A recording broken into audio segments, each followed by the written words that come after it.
بسم اللہ الرحمن الرحیم۔ میں اور میرے بچے 3 دن سے فاقے کر رہے تھے۔ سامنے والے گھر میں میری نند رہتی تھی۔ اس کے گھر میلاد ہوئی تو اس نے پورے محلے میں کھانا بانٹا پر مجھے نہ دیا۔ میری چھوٹی بیٹی روتے ہوئے اس کے گھر کھانا مانگنے گئی تو اس نے بھگا دیا۔ اسی رات میری بیٹی کا بھوک سے انتقال ہو گیا تو میری نند تکبر سے بولی، کھلا نہیں سکتے تو بچے پیدا کیوں کرتے ہو؟ یہ سنتے ہی میں تڑپ اٹھی اور اللہ سے کہا کہ میں اس حال میں تجھ سے راضی ہوں۔ اس رات جب میں سوئی تو ایسا معجزہ ہوا کہ زندگی بدل گئی۔ نند سمیت سب، تیری ہمت کیسے ہوئی میرے بھائی کو میری شکایت لگانے کی؟ میری نند نے غصے سے مجھے دیکھا اور بلند آواز میں چیخی۔ میں گھبرا کر اپنے بستر سے اٹھ کھڑی ہوئی۔ کیا ہوا؟ میں چونکہ گہری نیند میں تھی اسی لیے مجھے کچھ سمجھ نہ آیا کہ وہ کیا کہنا چاہتی تھی۔ تم نے بشیر کو میرے خلاف بھڑکایا، وہ اماں سے جھگڑا کر کے گیا ہے۔ اس کی بات سن کر میں نے جلدی سے بستر کے دوسری طرف دیکھا۔ میرے شوہر بشیر اپنی جگہ سے غائب تھے۔ بشیر کہاں چلے گئے؟ میں نے گھڑی پر ایک نظر ڈالی۔ ابھی تو صبح کے 7 بجے تھے جبکہ وہ 9 بجے کام پر جایا کرتے۔ میں نے ایسا کچھ نہیں کہا، کل انہوں نے خود ہی سن لیا تھا۔ مجھے کچھ ہی دیر میں اس کی بات سمجھ آئی تو میں نے قدرے پرسکون ہو کر جواب دیا، تم جھوٹ بول رہی ہو۔ تم نے جھوٹ بول بول کر ہی تو میرے بھائی کو پھنسایا تھا اور اسے اپنے قابو میں کیا تھا۔ میں تمہیں اس گھر میں چین و سکون سے نہ رہنے دوں گی۔ یہ تمہاری بھول ہے کہ تم اس گھر میں بس جاؤ گی، میں تمہیں بسنے نہ دوں گی۔ میری تسلی سے بھی اس کو یقین نہ آیا تو وہ غصے سے مجھ سے جھگڑنے لگی، جبکہ میری ساس بھی میرے کمرے میں آ کر اس کے ساتھ مل کر مجھے باتیں سنانے لگی۔ میں چپ چاپ ان دونوں کو سنتی رہی۔ نہ جانے بشیر کہاں چلے گئے تھے۔ میرا نام قدسیہ ہے۔ میری پسند کی شادی میرے لیے وبال جرم بن گئی تھی۔ میں نے اپنی ہم جماعت بلکیس کے بھائی کو پسند کر لیا تھا۔ وہ روزانہ ہی اپنی بہن کو اسکول سے لینے آیا کرتا جبکہ میں گھر تک کا سفر پیدل طے کیا کرتی۔ ان کا گھر میرے گھر کے راستے میں آتا۔ بلکیس اسکول میں بے حد جھگڑالو اور ضدی لڑکی تھی۔ میں خاص طور پر اس سے دور دور رہتی تھی کیونکہ مجھے لڑنے جھگڑنے کا بالکل شوق نہ تھا، بلکہ لڑائی جھگڑوں سے مجھے گھبراہٹ ہوتی۔ میں بہت ہی کم گو اور خوش اخلاق لڑکی تھی۔ گھر میں بھی میری سب کے ساتھ ہی بن جاتی۔ ہم سب مل جل کر رہتے تھے، ابا، اماں، چچا، تایا اور میری ایک بیوہ پھپھو بھی اپنے 3 بچوں سمیت ہمارے گھر میں ہی رہتی۔ میری دادی نے شروع سے ہی مجھ پر بہت سختی اور روک ٹوک رکھی تھی کیونکہ میں گھر کی پہلی بیٹی تھی۔ میرے تایا کے ہاں 3 بیٹے تھے جبکہ چچا کے ہاں ابھی تک اولاد ہی نہ ہوئی تھی، حالانکہ ان کی شادی کو بھی کافی عرصہ گزر گیا تھا۔ لہٰذا میں اپنے ددیال کی نہ صرف پہلی بلکہ اکلوتی بیٹی بھی تھی، جبکہ پھپھو کے ہاں 4 بیٹیاں تھیں، مگر وہ بیوہ ہوئیں تو ہمارے ساتھ آ کر رہنے لگی۔ میرے ابا سمیت باقی دونوں بھائی بھی ان کے بچوں کا خرچہ اٹھائے ہوئے تھے۔ ابا کی آمدنی محدود تھی جبکہ چچا تایا بھی اتنا نہ کماتے تھے، مگر پھر بھی انہوں نے اپنی بہن کو کھلے دل سے خوش آمدید کہا اور ان کے بچوں کے سر پر ہاتھ رکھ دیا۔ جب میری دادی حیات تھیں وہ بھی میری پھپھو کا اور ان کے بچوں کا بہت خیال رکھتی۔ ویسے تو ہم سے بھی پیار کرتی تھی، مگر جب سے پھپھو گھر آئی تھیں تب سے میں نے محسوس کیا تھا کہ وہ ان کے بچوں کو اپنے پوتا پوتیوں پر فوقیت دیتی، مگر شکایت کرنے کی میری عادت نہ تھی۔ ویسے بھی میں کس سے شکایت کرتی؟ اماں ابا تو خود پھپھو کی خدمت میں دن رات لگے رہتے تھے۔ ابا کو اس بات کا بہت ہی دکھ تھا کہ ان کی چھوٹی بہن اتنی سی عمر میں بیوہ ہو کر گھر آ بیٹھی ہے، اور ویسے بھی میں نے شکایت کر کے کیا کر لینا تھا؟ مجھے تو خود پھپھو سے ہمدردی تھی۔ اسکول میں میری بہت سی سہیلیاں تھیں، مگر بلکیس کے ساتھ میری دوستی چاہنے کے باوجود نہ ہو سکی۔ میں چاہتی تھی کہ میں اس کو سکھاؤں کہ اسکول میں کس طرح رہنا چاہیے اور سہیلیوں کے ساتھ کس طرح کا رویہ اپنانا چاہیے۔ میں نہیں چاہتی تھی کہ وہ سب سے جھگڑا مول لے کر بری بنتی رہے، مگر وہ میری بھی کہاں سنتی تھی۔ وہ اپنے آپ میں ہی مگن رہتی اور اگر اسے کوئی بات بری لگتی تو بلا تکلف اس کا اظہار بھی کر دیتی۔ اسکول میں کچھ لڑکیاں تھیں جو اس کو مزید بھڑکاتی۔ وہ اس کی فطرت کو سمجھتی تھیں اور جانتی تھیں کہ اس کو ایک تلی لگانے کی ضرورت ہے، آنکھ خود بخود بھڑک اٹھے گی۔ لڑکیاں اس کی ضدی طبیعت کا ناجائز فائدہ اٹھاتی اور جھگڑا کروا کر خود تماشا دیکھنے میں مگن ہو جاتی۔ میں نے میٹرک کا امتحان پاس کر لیا تو ابا سے کالج میں داخلہ لینے کی فرمائش کر دی۔ ابا نے حیرت سے مجھے دیکھا۔ تو کالج میں پڑھ کر کیا کرے گی؟ ہمارے خاندان کی لڑکیاں اتنا نہیں پڑھتی، تجھے میں نے میٹرک کروا دیا، تیرے لیے اتنا ہی بہت ہے۔ اب گھر رہ کر گھرداری سیکھ اور کام میں اپنی ماں کا ہاتھ بٹا۔ ابا کی بات سن کر میں چپ ہو گئی کیونکہ مجھے پہلے ہی ابا سے یہی امید تھی۔ بس وہ تو ذرا مجھے شوق چڑھا تھا کہ میں بھی کالج جاؤں، جیسے ہمارے محلے کی کچھ لڑکیوں نے کالج میں داخلہ لیا تھا، مگر ابا نے مجھے اجازت نہ دی تو میں چپ ہو کر بیٹھ گئی۔ ابا مجھے کالج جانے کی اجازت نہ دے کر میری امیدوں پر پورا اترے تھے۔ ہم سے طرفداری یا مدد کی امید رکھنا بالکل فضول تھا کیونکہ وہ تو مجھے میٹرک کروانے کے بھی حق میں نہ تھی۔ تو وہ کہاں کالج جانے کے لیے میرا ساتھ دیتی۔ پھپھو کو وراثت میں سے حصہ ملا تو وہ یہ کہہ کر علیحدہ ہو گئی کہ اب اس گھر میں میرا گزارا نہیں ہے۔ یہاں نہ تو میرے بچوں کو کوئی اہمیت دی جاتی ہے اور نہ مجھے۔ بھابیاں میرے بچوں کو بوجھ کے سوا کچھ نہیں سمجھتی۔ میں ان کی بات سن کر حیران تھی۔ میں نے جب سے ہوش سنبھالا تھا، دادی کو، اماں ابا سمیت چچا اور تایا کو بھی پھپھو پر اور ان کے بچوں پر وارے صدقے جاتے دیکھا تھا۔ تب بھی ان کے ہاتھ میں برائی ہی آئی تھی۔ دادی بھی اپنی بہوؤں سے لڑ جھگڑ کر بیٹی کے ساتھ ہو لی۔ پھپھو نے ہمارے علاقے میں ایک اور گھر خرید لیا اور اپنے بچوں کو لے کر وہاں شفٹ ہو گئی، جبکہ باقی کا پیسہ بینک میں ڈلوا دیا اور اس کی ماہانہ آمدنی کھانے لگی۔ دادی کے بعد تینوں بھائیوں کا اکٹھے رہنا کہاں ممکن تھا، لہٰذا تینوں نے گھر کا بٹوارا کیا اور الگ الگ گھر کر لیے۔ میں بھی خوش تھی کہ چلو اتنے عرصے کے بعد الگ گھر میں رہنے کا موقع تو ملا۔ ہمارے نئے گھر کے قریب میں ہی ایک پارک تھا۔ میں اکثر شام کو چھوٹے بھائی کو لے کر پارک میں چلی جاتی۔ وہیں پر مجھے بلکیس کا بھائی بشیر دکھائی دیا۔ میں نے اسے بلکیس کے ساتھ آتے جاتے کئی مرتبہ دیکھا تھا۔ وہ اسکول سے بلکیس کو لے جاتے ہوئے مجھے اپنی طرف متوجہ کرنے کی کوشش کرتا، مگر میں نے اسے کبھی زیادہ گھاس نہ ڈالی تھی۔ اب جب کہ وہ پارک میں آیا تو مجھے دیکھ کر میرے قریب چلا آیا اور سلام دعا کے بعد وہ مجھ سے مخاطب ہو گیا۔ اب میں اتنی بے مروت بھی نہ تھی کہ اس کا سلام کا جواب بھی نہ دیتی۔ بلکیس نے تو کالج میں داخلہ لے لیا۔ تم نے کالج میں داخلہ نہ لیا؟ اس نے پوچھا تو میں نے نفی میں سر ہلا دیا۔ نہیں، ہمارے ہاں لڑکیاں کالج نہیں جایا کرتی۔ میں نے اسے وہی بات بتا دی جو اماں ابا نے مجھے کہی تھی۔ چلو کوئی نہیں، پڑھائی کر کے ویسے بھی کیا کرنا ہے۔ وہ مجھ سے ادھر ادھر کی باتیں کرنے لگا تو میں بھی ہوں ہاں میں جواب دینے لگی۔ تمہاری کہیں شادی وغیرہ کی بات چل رہی ہے؟ اس نے مجھ سے اچانک پوچھا تو میں چونک گئی۔ نہیں، ابھی تو ایسا کوئی سلسلہ نہیں ہے، میں نے اسی طرح گھبرا کر کہا تو وہ مسکرا دیا۔ ٹھیک ہے، میرے رشتے کا انتظار کرنا، وہ کہتا ہوا مجھے دیکھتا پارک سے باہر نکل گیا۔ میں اس کی بات سن کر بڑی حیران ہوئی تھی۔ وہ کیا کہہ کر گیا تھا؟ مگر مجھے جب سمجھ آئی تو مجھے بے انتہا گھبراہٹ ہوئی۔ یہ کیا بات ہوئی بھلا؟ میں اس کے رشتے کا انتظار کیوں کرنے لگی؟ مجھے اس پر ایک دم سے غصہ آ گیا۔ میں فوراً اپنے بھائی کو آواز دے کر اسے لیے گھر کی طرف چل دی۔ مجھے پہلی مرتبہ میں تو اس کی بات بہت عجیب لگی تھی، مگر میں ہر روز اس کے رشتے کا انتظار کرنے لگی۔ جب بھی کوئی دروازے پر آتا مجھے یہی لگتا کہ بشیر نے اپنا رشتہ میرے لیے بھیج دیا۔ رفتہ رفتہ وہ میرے دل و دماغ پر چھا گیا۔ میں اکثر پارک چلی جاتی تاکہ وہ مجھے کہیں دکھائی دے اور میری اس سے بات ہو سکے، مگر اس دن کے بعد سے وہ مجھے کہیں دکھائی نہ دیا۔ 2-3 مہینے ایسے ہی گزر گئے۔ اتنے عرصے انتظار میں میری حالت عجیب سی ہو گئی۔ شاید وہ مجھے آزما رہا تھا۔ سامنے ہوتا تو میں یقیناً اسے نخرے دکھاتی، مگر وہ تو نہ جانے کہاں چھپا، میری بے قراری کو بڑھا رہا تھا۔ وہ اپنی ڈھارس مجھے دے کر خود نہ جانے کہاں غائب ہو گیا تھا۔ ایک دن وہ مجھے پارک میں دکھائی دیا تو میرا دل دھڑک اٹھا، مگر میں نے لاپرواہی کا مظاہرہ کیا کہ جیسے مجھے اس کی پرواہ نہ تھی، اور میں بھائی کو لے کر جھولے پر جا بیٹھی۔ وہ مجھے دیکھتے ہی میری طرف لپکا جیسے مجھے ہی دیکھنے آیا ہو۔ میں اس کو دیکھ کر بیگانی بن گئی۔ کل اماں اور بہن آئیں گی تمہارے گھر، تم تیار رہنا، وہ مسکراتا ہوا مجھے بتا کر چلتا بنا تھا۔ اگلے ہی دن اس کی ماں اپنے بیٹے کا رشتہ میرے لیے لے کر چلی آئی تھی، ساتھ میں بلکیس بھی تھی۔ بلکیس مجھے دیکھ کر حیران رہ گئی۔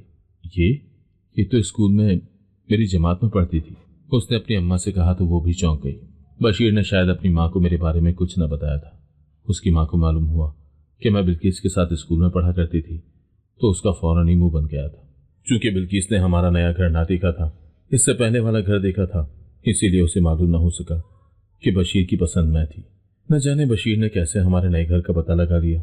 بشیر کی ماں اور بہن تھوڑی دیر میں اٹھ کر چلی گئی، مگر اس کے بعد سے ان کی طرف سے کوئی بات نہ کی گئی۔ اگر وہ پسند کا اظہار کرتی تبھی بات آگے بڑھتی، مگر دوسری طرف مکمل خاموشی چھائی رہی تھی۔ مجھے ایسا معلوم ہوتا تھا کہ بشیر اپنے گھر والوں کو منانے میں لگا ہوا تھا، جبکہ میں جانتی تھی کہ بلکیس مجھے زیادہ پسند نہ کرتی تھی، کیونکہ میں پورے اسکول میں اپنے اچھے اخلاق کی وجہ سے مقبول تھی۔ تقریباً سبھی جماعتوں میں میری سہیلیاں موجود تھیں، جبکہ بلکیس کو کوئی خاص پسند نہ کرتا تھا، اور میں اکثر اسے سمجھاتی رہتی کہ وہ اپنا رویہ ٹھیک کرے، اور میری یہی بات اسے بری لگا کرتی۔ اسی لیے اس نے اپنی ماں کو صاف صاف انکار کر دیا کہ بھائی کی شادی اس گھر میں اس لڑکی کے ساتھ نہیں کرنی۔ اماں تو مان گئی، مگر بلکیس نہیں مان رہی تھی، اور نہ ہی اماں کو ماننے دے رہی ہے۔ مگر تم انتظار کرنا، میں ان کو منا لوں گا۔ میں تمہارے علاوہ کسی اور سے شادی کرنے کا سوچ بھی نہیں سکتا۔ بشیر نے مجھے پارک میں کہا تو میں نے اس بات میں سر ہلا دیا۔ اب تو مجھے بھی اس سے ہی شادی کرنی تھی۔ یہ میری ضد نہ تھی، بلکہ بشیر مجھے اچھا لگنے لگا تھا۔ اس کے ساتھ میرے رشتے کی بات بھی چل رہی تھی۔ مجھے شادی کرنے کی ویسے تو اتنی جلدی نہ تھی، بشیر جتنا چاہے وقت دے سکتا تھا، اسی لیے میں چپ چاپ وہاں سے چلی آئی۔ اتنے ہی عرصے میں میرے لیے ایک دوسرا رشتہ آیا جو کہ خاندان سے ہی تھا۔ وہ ابا کے کوئی رشتہ دار تھے۔ ان لوگوں نے تو پلٹ کر جواب نہ دیا تو ہم اس رشتے کو ہی دیکھ لیتے ہیں، اماں نے کہا۔ تو میں پریشان ہو گئی۔ میں تو بشیر کے ساتھ بات پکی ہونے کے انتظار میں بیٹھی تھی۔ بشیر نے مجھ سے وعدہ بھی لیا تھا کہ میں اس کا انتظار کروں گی۔ اگر مجھے اس کا انتظار نہ کرنا ہوتا تو میں اسے اسی وقت انکار کر دیتی۔ میں نے اماں کو اشاروں میں منع کرنے کی کوشش کی۔ میں اماں کو صاف نہیں کہہ سکتی تھی کہ مجھے بشیر سے ہی شادی کرنی ہے، مگر میں ان کو سمجھا تو سکتی تھی، اماں جب تک ایک طرف سے ہاں یا نہ ہو جائے تب تک دوسرا رشتہ نہیں دیکھتے۔ میں نے اپنی طرف سے بڑی سیانی بات کی تھی، مگر اماں نے مجھے گھور کر دیکھا۔ تجھے بڑا پتہ ہے ان باتوں کا؟ تیرے ماں باپ زندہ ہیں فیصلہ کرنے کے لیے، تو زیادہ فکرے نہ پال۔ اماں نے مجھے ڈانٹ دیا تو میں چپ کر گئی۔ میں بھلا اپنے ماں باپ کو کب تک اور کتنے عرصے تک روک سکتی تھی؟ معاملہ بگڑ گیا تھا۔ بشیر نے اپنی ماں کو نہ جانے کیسے راضی کر کے بھیجا، مگر تب تک بہت دیر ہو گئی۔ ابا نے دوسرے رشتے والوں کو ہاں کہلا بھیجی۔ میں نے اماں کو روکنے کی بہت کوشش کی، مگر ایسا ممکن نہ ہوا۔ بشیر مجھ سے شکوہ کو نہ تھا، تم نے اپنے گھر والوں کو نہ روکا، جبکہ میں نے تمہیں کافی عرصے پہلے کا بتایا ہوا ہے کہ میرے رشتے کا انتظار کرنا۔ میں کیا کر سکتی تھی؟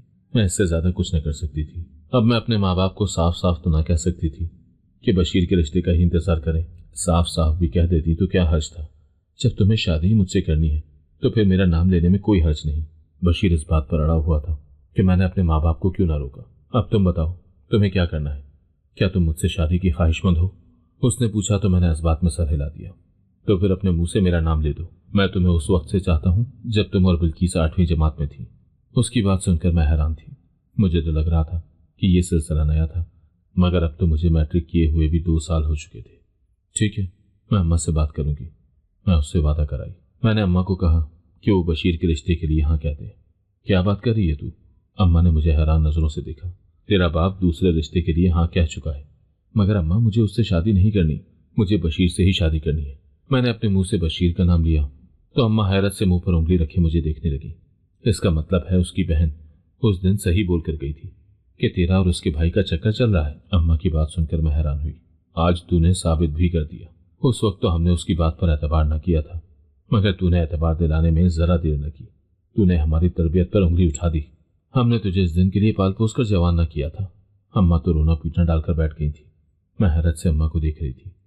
میں نے ایسا بھی کیا کہہ دیا تھا؟ صرف اس رشتے کے لیے حامی بھرنے کے لیے ہی کہا تھا جو سب سے پہلے میرے لیے آیا تھا۔ اماں ابا نے بلاخر بشیر کے رشتے کی حامی بھر لی اور دوسرے رشتے کو انکار کہلوا بھیجا۔ اقرار کرنے کے بعد دوبارہ انکار کرنے سے اماں ابا کی جو ذلت ہوئی وہ ہوئی، اس کے لیے انہوں نے مجھے ذلیل کر کے بھی رکھ دیا۔ اماں ابا دونوں اس رشتے سے خوش نہ تھے۔ اماں مجھے دوش دیتی، جبکہ ابا اماں کو، کیونکہ اس نے ہی میری تربیت صحیح نہ کی تھی۔ اماں کا کہنا تھا کہ میں گھر کے کام کاج نمٹاتی کہ بیٹی پر نظر رکھتی۔ اب جو ہونا تھا ہو گیا، اس کو رخصت کر کے اس کے گھر کا کرو تاکہ یہ ہماری بدنامی کا باعث نہ بنے۔ انہوں نے اسی ڈر سے بشیر کو ہاں کہلوا بھیجی تھی کہ کہیں میں اپنی مرضی سے اس کے ساتھ شادی رچا کر ان کی بدنامی نہ کر بیٹھوں۔ میں رخصت ہو کر بشیر کے سنگ چلی آئی۔ میرے دل میں ہزاروں ارمان اور آنکھوں میں کئی خواب تھے۔ بشیر کی خاطر میں نے اپنے ماں باپ سے بھی ناراضگی مول لی تھی۔ بشیر کا سلوک میرے ساتھ بہت اچھا تھا، وہ میرا بہت خیال رکھتا، مگر بلکیس مجھے کسی صورت چین نہ لینے دیتی۔ ابھی میری شادی کو 2 ہفتے ہی ہوئے تھے کہ اس نے میرے ساتھ لڑائی جھگڑا کرنا شروع کر دیا۔ بشیر نے کام پر سے آتے ہوئے اس کی بات سن لی اور اس کو اور اپنی ماں کو اچھی خاصی باتیں سنائی کہ میری بیوی کے ساتھ اس گھر میں برا سلوک نہیں ہونا چاہیے۔ بشیر کا کہنا تھا کہ بلکیس کو رخصت کر کے اس کا گھر کا کرو۔ اس کی اماں بھی جانتی تھی کہ بلکیس زبان کی تیز ہے، لہٰذا وہ مجھے کچھ نہ کہتی، مگر اگر کبھی بلکیس کو سمجھانے یا اس کے ساتھ بولنے لگ جاتی تو اس کی ماں اپنی بیٹی کی حمایت میں ضرور بولتی اور مجھے چپ رہنے کا کہتی۔ میں بہرحال بہو تھی اور وہ اس کی بیٹی، تو اس کی ساری ہمدردیاں اپنی بیٹی کے ساتھ تھی۔ بشیر کا کہنا تھا کہ تم فکر نہ کرو، میں جلد ہی اس کی شادی کر کے اس کو اس گھر سے رخصت کروا دوں گا۔ اس کے بعد تم نے ہی اس گھر پر راج کرنا ہے۔ میں نے بلکیس کے ساتھ اپنا رویہ ہمیشہ اچھا ہی رکھا، کیونکہ میں چاہتی تھی کہ میرا رشتہ اس کے ساتھ بہتر رہے اور وہ میرے بارے میں غلط نہ سوچے، مگر نہ جانے اس کو مجھ سے کیا بیر تھا۔ وہ مجھے کبھی بھی پسند نہ کرتی۔ اب جب کہ میں سارے گھر کا کام نمٹاتی اور اس کی ماں کا بھی خیال رکھتی، بلکہ بلکیس کے بھی آگے پیچھے پھرتی، پھر بھی اس کا سلوک میرے ساتھ اچھا نہ ہوتا۔ بشیر کا کہنا تھا کہ اس کو اس کے حال پر چھوڑ دو، وہ کبھی نہیں سدھر سکتی۔ وہ نہ صرف زبان کی تیز تھی بلکہ دل کی بھی بری تھی، مگر میں بشیر کو سمجھاتی کہ بہن کے بارے میں ایسا نہیں سوچتے۔ میں اس کے ساتھ اچھا سلوک رکھوں گی تو ایک نہ ایک دن اس کا سلوک بھی میرے ساتھ اچھا ہو جائے گا، مگر ایسا کبھی نہ ہو سکا۔ بلقیس نے ایف اے کا امتحان پاس کیا تو سامنے والے گھر سے ہی اس کا رشتہ آیا۔ بشیر نے ہاں کرنے میں ایک لمحے کی بھی دیر نہ لگائی۔ ویسے بھی رشتے میں کوئی برائی نہ تھی، لڑکا اچھے خاصے کھاتے پیتے گھرانے سے تعلق رکھتا تھا۔ بشیر کی ماں بھی اس رشتے پر راضی تھی۔ میری نند رخصت ہو کر اپنے گھر چلی گئی تو مجھے سکون کا سانس نصیب ہوا۔ میری ساس کسی معاملے میں زیادہ روک ٹوک نہ کرتی۔ گھر میں سارا فساد بلقیس کی وجہ سے ہی تھا۔ وہ رخصت ہوئی تو گھر امن و سکون کا گہوارہ بن گیا۔ ویسے تو اس کا گھر بالکل سامنے ہی تھا، وہ اکثر چلی آتی، مگر بھرے سسرال میں رہنے کی وجہ سے اس کے مزاج میں کافی تبدیلی آئی تھی۔ اب وہ مجھ سے کیا لڑائی جھگڑا کرتی، وہ خود مہمان کی طرح آیا کرتی اور کچھ دیر اپنی ماں کے پاس بیٹھ کر واپس لوٹ جاتی۔ وہ بشیر سے زیادہ بات نہ کرتی، بشیر بھی اسے زیادہ نہ بلاتا۔ بلقیس اور میں، ہم دونوں ہی اپنے اپنے گھر میں خوش تھیں۔ میری ساس نے گھر کا سارا انتظام میرے ہاتھ میں دے دیا تھا۔ بشیر مجھے ہی پیسے لا کر دیتے اور میں گھر کے مہینے کا گزارا کرتی۔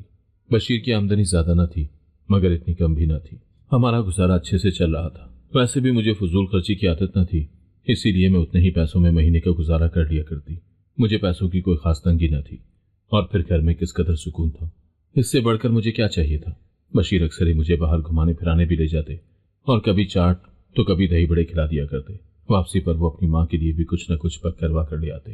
میری ساس نے میرے شوہر کے ساتھ گھومنے پر کبھی اعتراض نہ کیا تھا، بلکہ وہ خوش ہوتی اور مجھے کہتی کہ باہر آیا جایا کرو اور خوش رہا کرو، بچے ہو جائیں گے تو پھر باہر نکلنا مشکل ہو جائے گا۔ ان کی بات بالکل ٹھیک تھی۔ اللہ نے جیسے ہی مجھے خوشخبری سے نوازا، بشیر میرا پہلے سے بھی زیادہ خیال رکھنے لگے، مگر اب وہ مجھے باہر گھمانے نہ لے کر جاتے کہ کہیں مجھے یا بچی کو کوئی نقصان نہ ہو جائے۔ وہ میرا اچھے سے دوا علاج کر رہے تھے اور میرے کھانے پینے کے لیے پھل وغیرہ لے کر آتے۔ میں اپنے آپ کو خوش نصیب سمجھتی جسے بشیر جیسے انسان کا ساتھ ملا تھا۔ اگر میں اس وقت اپنے ماں باپ کے سامنے نہ ڈٹ جاتی تو شاید اس وقت بشیر کی زندگی میں نہ ہوتی۔ اماں ابا مجھ سے ناراض تھے اور ان کی ناراضگی ختم نہ ہوئی تھی۔ میں کبھی کبھار ان سے ملنے چلی جاتی مگر وہ مجھ سے سیدھے منہ زیادہ بات نہ کرتے۔ اماں تو ہر دفعہ مجھے محبت کی شادی کا تانا ضرور دیتی، اسی لیے میں نے اب ان کے گھر آنا جانا قدرے کم کر دیا تھا۔ ویسے بھی میری اب طبیعت ٹھیک نہ رہتی کہ میں کہیں آ جا سکوں۔ اللہ نے مجھے اولاد سے نوازا تو میری زندگی جیسے مکمل ہو گئی۔ میں اپنی زندگی میں کافی حد تک مصروف ہو گئی۔ اللہ نے مجھے 2 بیٹیوں اور 1 بیٹے سے نوازا۔ بشیر کی تو بچوں میں جان بستی تھی، وہ اپنے بچوں کو پیار کرتے تو میں ان کو دیکھ دیکھ کر خوش ہوتی۔ گزرتے سالوں میں اماں ابا نے میرے چھوٹے بھائی کی شادی کر دی اور خود یکے بعد دیگرے دنیا سے چل پڑے۔ میری ساس بھی کچھ عرصہ بیمار رہ کر دنیا سے رخصت ہوئی تو نند کا ہمارے گھر آنے جانا بالکل ختم ہو گیا۔ وہ اپنی ماں کی وجہ سے ہی آیا کرتی، اس کا دل نہ تو مجھ سے کبھی صاف ہوا اور نہ اپنے بھائی سے۔ میں چونکہ اپنی دنیا میں مگن تھی لہٰذا میں نے زیادہ پرواہ نہ کی۔ ویسے بھی میں نے کون سا اسے کبھی کچھ کہا تھا؟ اس کی ناراضگی کی وجہ وہی جانتی تھی۔ بشیر کو سمندر پر جانے کا بہت شوق تھا۔ وہ کافی عرصے سے منصوبہ بندی کر رہا تھا کہ ہم بچوں سمیت سمندر کی سیر کو جائیں گے۔ ایک دن اس کو دفتر سے چھٹیاں ملی تو اس نے سیر کرنے کا پروگرام بنا لیا۔ میں بھی خوشی خوشی اس کے ساتھ جانے کو تیار ہو گئی، مگر مجھے نہ معلوم تھا کہ سمندر پر پیش آنے والا حادثہ ہماری زندگی ہمیشہ کے لیے بدل دے گا۔ ہم سب وہاں پر بہت لطف اندوز ہو رہے تھے۔ بشیر پانی میں دور تک چلا گیا۔ میں نے اس کو ہاتھ کے اشارے سے منع کیا کہ وہ زیادہ آگے تک نہ جائے، پانی کی موجیں خطرناک ہیں، تو وہ واپس پلٹ آیا۔ اتنی ہی دیر میں میرا چھوٹا بیٹا اس کی طرف بھاگا تو میں اس کو پکڑنے کو پیچھے دوڑی۔ میرا بیٹا پانی کی موجوں میں کہیں کھو سا گیا۔ بشیر اس کی طرف بڑھے اور اس کو ڈھونڈنے کے لیے گہرائی کی طرف چلے گئے اور وہ اس کو پکڑ کر لے آئے۔ میں نے جلدی سے اپنے بیٹے کا ہاتھ پکڑ کر اپنی طرف کھینچ لیا، مگر دور سے آتی موجیں بشیر کو اپنے ساتھ بہا کر لے گئی۔ میں بہت چیخے چلائی اور لوگوں کو مدد کے لیے پکارا۔ سبھی لوگ مدد کے لیے آ گئے مگر بے رحم موجیں بشیر کو چھوڑنے کو تیار نہ تھیں۔ وہ بشیر کو بہاتی دور سے دور لے گئی۔ بشیر پانی میں ڈوب گئے۔ ان کا کچھ اتا پتہ نہ تھا۔ 2 دن تک بشیر کی تلاش جاری رہی مگر ان کا کچھ پتہ نہ تھا۔ ریسکیو کے افراد نے بشیر کی موت کی تصدیق کر دی۔ مجھے معلوم نہ تھا کہ میں سمندر کی سیر کی خاطر اپنا سب کچھ لٹا دوں گی۔ پانی کی موجیں اس قدر بلند اور خطرناک تھیں کہ بشیر کا بچنا ممکن تھا ہی نہیں۔ میں روتی پیٹتی اپنے غم سے نڈھال تھی۔ بچوں کا الگ برا حال تھا۔ ہماری خوشی ماتم بن گئی تھی۔ میں بشیر کی موت کا جتنا غم مناتی اتنا کم تھا۔ وہ اس قدر اچھا شوہر تھا کہ اس کے ہوتے کبھی میری آنکھ میں آنسو نہ آیا تھا۔ وہ بچوں کے لیے بھی ایک آئیڈیل باپ تھا۔ کتنی عرصے تک مجھے یہی لگتا کہ بشیر اچانک سے کہیں آ جائے گا کہ دیکھو میں تو زندہ ہوں، مجھے کچھ نہیں ہوا، مگر ایسا نہ ہوا۔ بچوں کی حالت دیکھ کر مجھے حوصلہ کرنا پڑا۔ بچوں کی ذمہ داری اٹھانے کے لیے میں نے کمر کس دی۔ یہ ایک مشکل مرحلہ تھا۔ گھر سے کمانے کے لیے نکلنا میرے لیے آسان نہ تھا، کیونکہ میں تو کبھی گھر سے سودا صرف لینے کے لیے بھی نہ نکلتی تھی۔ بشیر میرا اتنا خیال رکھتے کہ انہوں نے مجھے گھر میں کسی چیز کی کمی ہونے نہ دی تھی۔ ہر وقت گھر میں ہر سہولت موجود ہوتی، تو اب میں کیسے بچوں کے لیے روزی روٹی کمانے کا انتظام کر سکتی تھی؟ میں نہ تو محنت کرنے کی عادی تھی اور نہ ہی تکلیفیں اور مصیبتیں اٹھانے کی۔ اماں ابا نے بھی اپنے گھر میں عیاشی کروائے تھے اور شوہر نے بھی عیاشی کے دن دکھائے، بلکہ شوہر کے گھر میں تو زندگی اماں ابا کے گھر سے بھی زیادہ بہتر تھی۔ اپنے بچوں کو دیکھتی تو مجھے بہت دکھ پہنچتا، کیونکہ یہ ان کی عمر نہ تھی یتیمی سہنے کی، وہ تو ابھی بہت چھوٹے تھے۔ میں چاہتی تھی جیسے میں ماں اور باپ دونوں کے لاڈ پیار میں پلی تھی، ایسے ہی میرے بچے بھی اپنے باپ کے لاڈ پیار میں پلتے، مگر شاید ان کی قسمت میں یتیمی کی زندگی گزارنا ہی لکھا تھا۔ مجھ سے جو بن پڑا میں کرتی، مگر میں اپنے بچوں کو اکیلا چھوڑ کر کہاں جاتی؟ میرا تیسرا بیٹا بھی بہت چھوٹا تھا۔ میرے تینوں بچے بھوک کی حالت میں میرے چہرے کو تکتے تو میرا دل کٹ سا جاتا۔ میں لوگوں کے گھروں میں کام کرنے لگی تھی، اپنے بڑے دو بچوں کو اسکول بھیج کر چھوٹے والے کو ساتھ ہی لے جاتی۔ پہلے مہینے گزارا کرنا بہت ہی مشکل تھا، کیونکہ میرے پلے کچھ بھی نہ تھا، اور جب تک تنخواہ نہ ملتی تب تک کیسے گزارا ہوتا؟ پھر بھی جیسے تیسے کر کے میں گزارا کرنے لگی۔ میری کام والی باجی کو میرا کام پسند ہی نہ آتا، وہ میرے کام میں 100 کیڑے نکالتی۔ لگتا ہے تم نے اپنے گھر کا بھی کام نہ کیا۔ اب میں اسے کیا بتاتی کہ میں کن حالات میں کام کرنے پر مجبور ہوئی تھی۔ میں اپنے بھائی کے در پر بھی نہ گئی تھی، میں اپنے بچوں کا بوجھ خود ہی اٹھانا چاہتی تھی۔ ویسے بھی بھائی نے بشیر کی موت کے بعد سے کوئی رابطہ نہ کیا۔ اسے معلوم تھا کہ میری بہن اکیلی اپنے بچوں کے ساتھ ہے۔ وہ میرے ہاتھ پر چند پیسے رکھ کر چلا گیا تھا، اور وہ پیسے جلدی ختم ہو گئے۔ اس نے دوبارہ سے کوئی رابطہ نہ کیا، میں نے بھی اس سے رابطہ نہیں کیا۔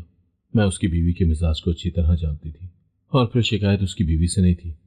جب اپنا ہی بھائی بیگانہ ہو جائے تو پھر غیر سے کیا شکایت کرنا؟